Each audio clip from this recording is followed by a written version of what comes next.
Assalamualaikum warahmatullahi wabarakatuh. Perkenalkan, kami dari kelompok 10 akan membahas materi mengenai metode penelitian dalam psikologi lingkungan.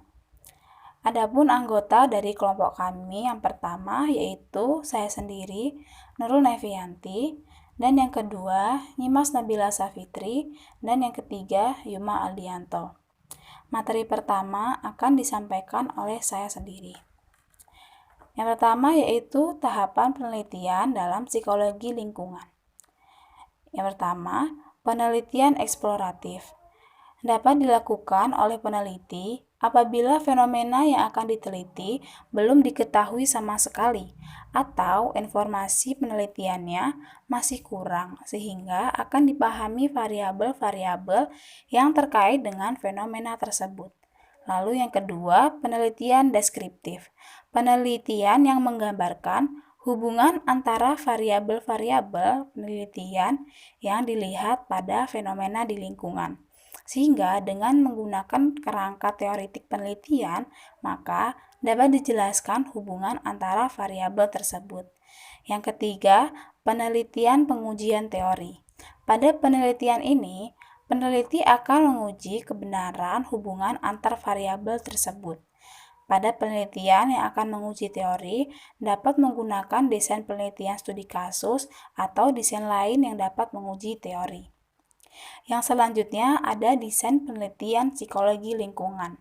Pertama, ada survei, yaitu suatu rancangan penelitian yang populasinya diketahui dan membutuhkan sampel yang besar. Masalah lingkungan pada umumnya memiliki populasi yang besar, sehingga desain survei dapat digunakan dalam psikologi lingkungan.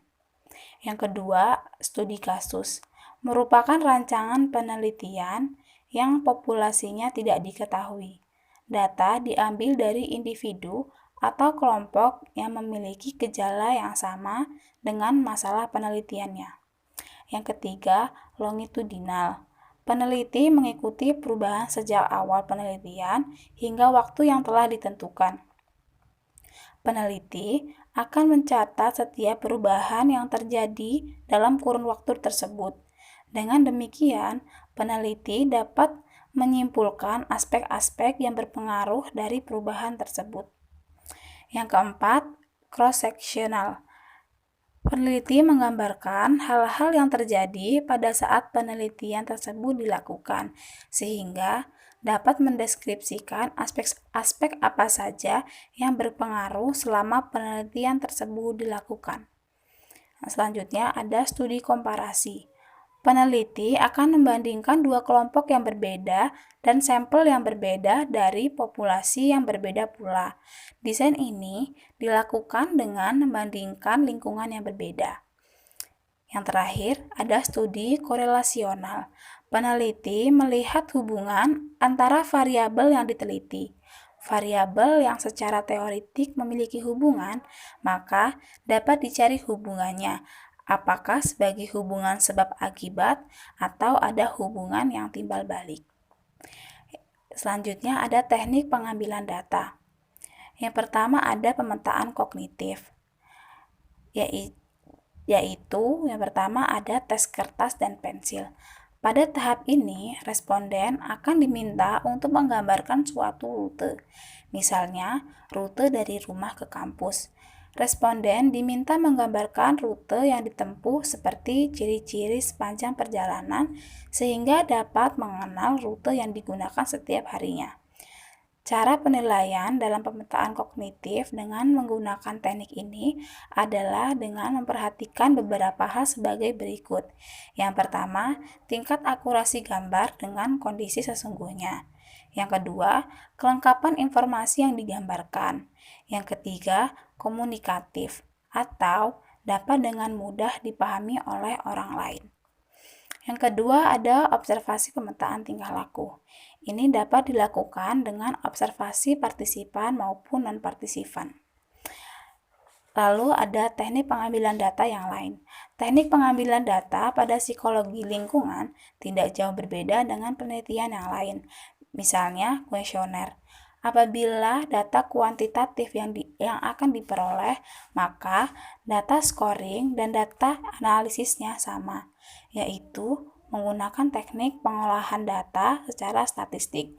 Apabila data kualitatif yang diharapkan, maka cara menganalisisnya dengan metode kualitatif. Selanjutnya, mengubah tingkah laku manusia dalam psikologi lingkungan. A. Metode pembelajaran pada anak atau pedagogi. Pedagogi adalah proses pembelajaran pada anak-anak yang dilandasi oleh filosofi dasar yang diibaratkan sebagai kertas putih, dan yang mengisi tersebut adalah orang dewasa. Maksudnya, anak masih belum memiliki banyak pengetahuan, dan yang memberikan pengetahuan tersebut adalah orang tua atau saudara yang lebih dewasa dan guru. Yang B. Metode pembelajaran pada orang dewasa atau andragogi.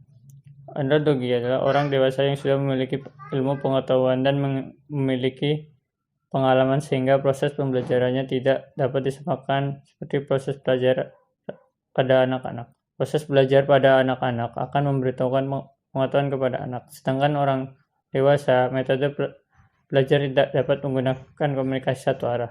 Komunikasi yang harus dikembangkan pada pembelajaran orang dewasa adalah komunikasi dua arah. Oleh karena itu, pembelajaran orang dewasa sering menggunakan metode pengalaman belajar.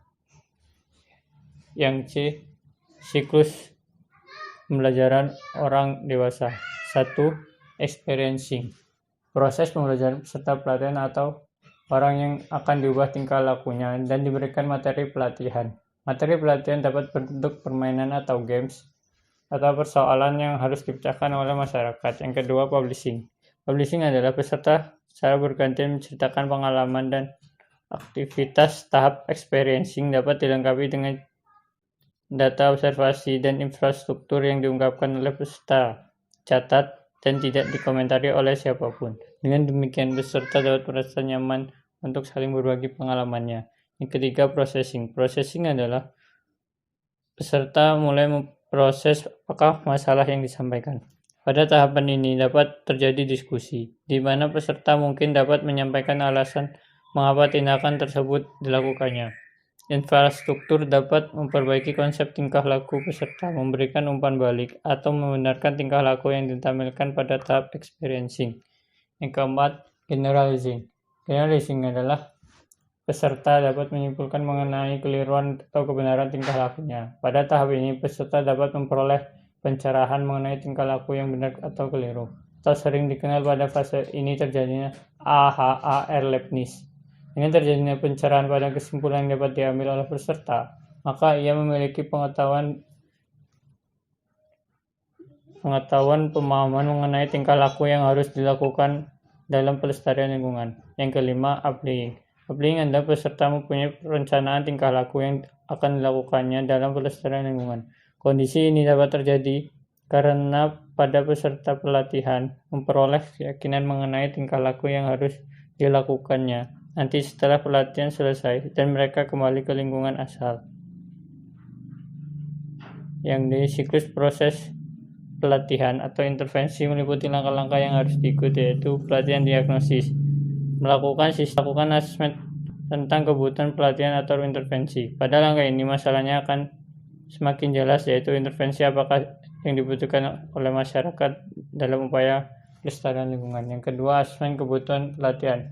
Harus mengkaji ulang apakah kebutuhan untuk intervensi tersebut telah menjawab permasalahan yang muncul pada riset diagnosis. Apabila kebutuhan intervensi sudah sesuai dengan masalah yang ada selanjutnya, harus menentukan tujuan dari intervensi. Tujuan pelatihan. Apabila tujuan intervensi dapat menjawab kebutuhan dilakukannya intervensi atau pelatihan, maka tujuan tersebut telah tepat. Oleh karena itu, harus dilakukan pengecekan ulang terhadap langkah-langkahnya.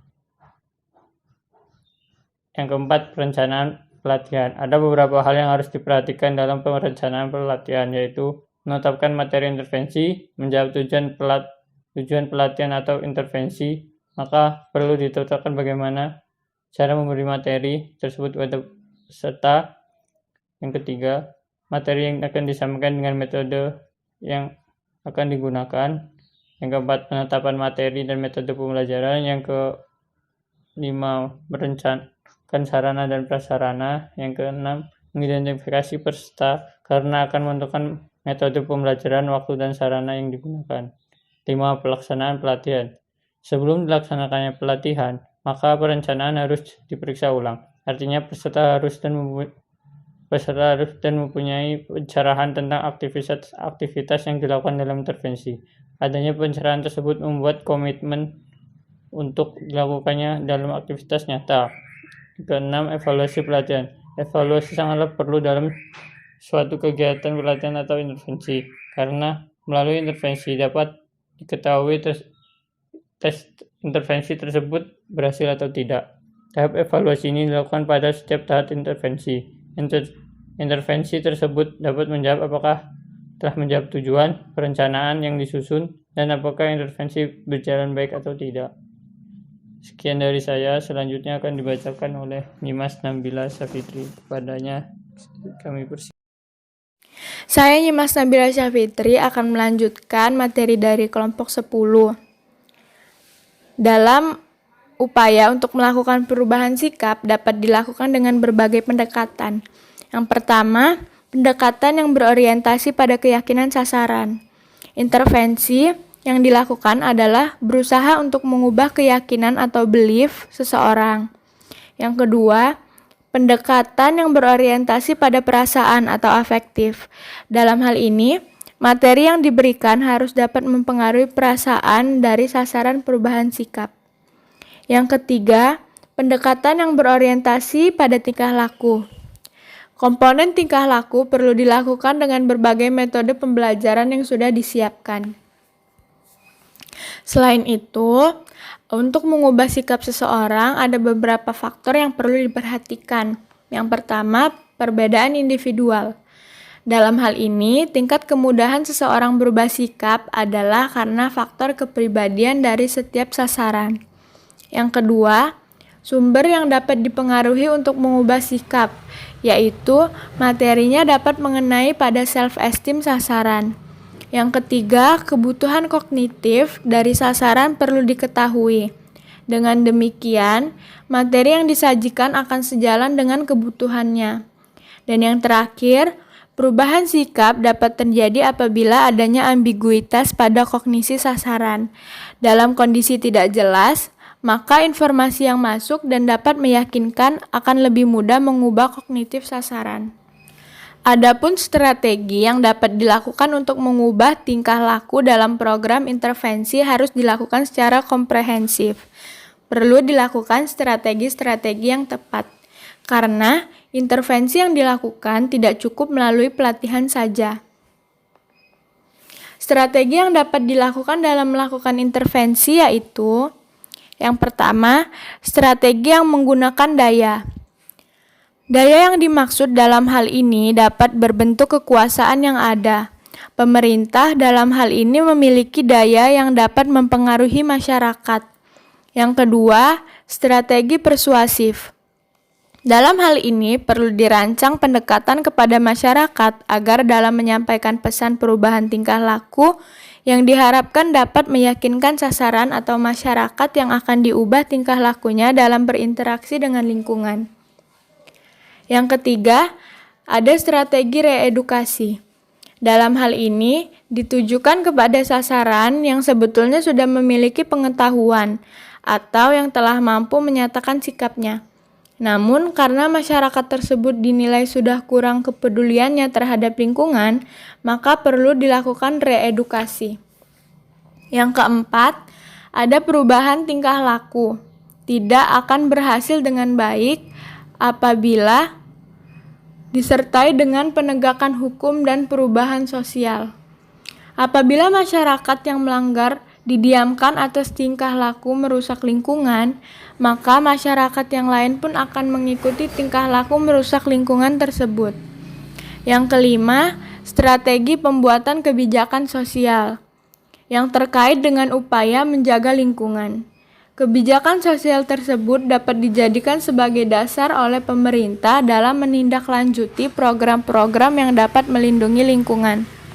Yang keenam, ada strategi menggunakan media massa.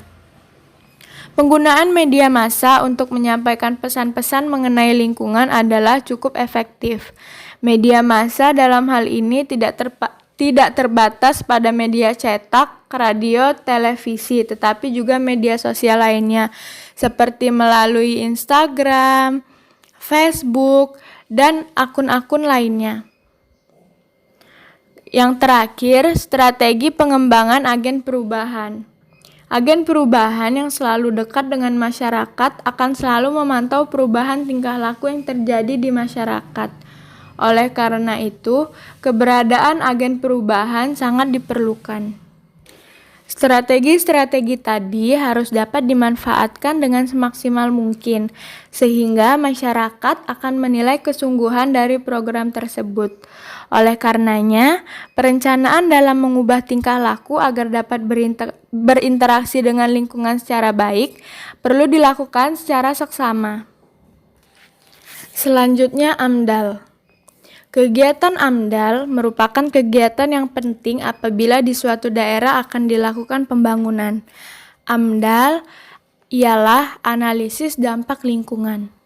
Pembangunan akan mengubah lingkungan. Perubahan lingkungan tersebut tidak hanya berdampak pada masalah fisik saja, tetapi akan memberikan dampak kepada manusia dan masyarakat. Oleh karena itu, kegiatan AMDAL harus melibatkan berbagai disiplin ilmu. Strategi mengenai AMDAL merupakan studi yang dilakukan sebelum dilaksanakan pembangunan, maka perlu dianalisis mengenai dampak lingkungan. Pada studi tersebut akan dikaji tentang lingkungannya yang akan terkena dampak oleh pembangunan. Oleh karena itu, dianalisis mengenai dampaknya pada lingkungan fisik dan dampak pada lingkungan sosial. Di dalam psikologi dapat melakukan kegiatan AMDAL karena terkait dengan kehidupan manusia. Konsep psikologi yang sesuai untuk menggantikan persepsi lingkungan adalah dampak psikologis pada masyarakat. Kehidupan masyarakat ketika terjadi perubahan lingkungan dapat terganggu, tetapi dapat pula terjadi tingkah laku penyesuaian diri pada masyarakat. Proses penyesuaian tersebut bukanlah masalah yang sederhana. Masyarakat dapat mengalami stres lingkungan apabila tidak mampu melakukan penyesuaian diri pada lingkungan dengan baik. Apabila kondisi tersebut berlangsung secara terus-menerus, maka manusia yang mengalami stres lingkungan dapat mengalami depresi. Oleh karena itu, AMDAL pada dasarnya memerlukan aspek psikologi karena aspek psikologi tersebut sangat penting dan sama pentingnya dengan ilmu lainnya. Sebagai gambaran perlunya aspek psikologis dalam penelitian AMDAL ialah rencana pembangunan tambang batubara di Kalimantan Timur dan Kalimantan Selatan. Tim psikologi saat itu mempelajari pula studi kelayakan dari rencana penambangan batubara. Kemudian mendiskusikan dengan anggota tim lainnya, bagaimana batubara akan diangkutnya, apakah menggunakan truk besar atau ban berjalan, conveyor belt. Selain itu, dibicarakan arah angin dan jarak terdekat ke pemukiman. Demikian pula dengan rute perjalanan kendaraan di pertambangan. Data tersebut diperlukan untuk menganalisis dampak yang diakibatkan dengan adanya pertambangan batu bara. Di dalam studi AMDAL, perlu diketahui bagaimana kognisi masyarakat tentang lingkungannya. Demikian pula dengan kebiasaan masyarakat, kesiapannya berinteraksi dengan orang luar dan peta tingkah laku di lingkungannya, serta dinamika masyarakat. Analisis tersebut sangat penting bila dibandingkan dengan persepsi masyarakat tentang lingkungannya. Keberadaan proyek tersebut akan menjadi pihak yang berinteraksi dengan masyarakat. Untuk menghindari hal-hal yang tidak diinginkan, seperti konflik dengan masyarakat setempat, maka analisis tentang masyarakat dari sudut pandang psikologi adalah sangat penting. Konflik-konflik yang sering terjadi dengan masyarakat adalah dikarenakan industri kurang dapat berinteraksi dengan baik. Masalah konflik dengan masyarakat mungkin luput dari kegiatan AMDAL. Masalah AMDAL tidak hanya masalah lingkungan alam saja yang terkena dampak, tetapi yang cukup penting adalah manusia yang berada di lokasi pembangunan. Dengan demikian, masalah psikologi lingkungan tidak dapat diabaikan dalam studi AMDAL. Sekian penjelasan dari kami kelompok 10. Terima kasih sudah menonton.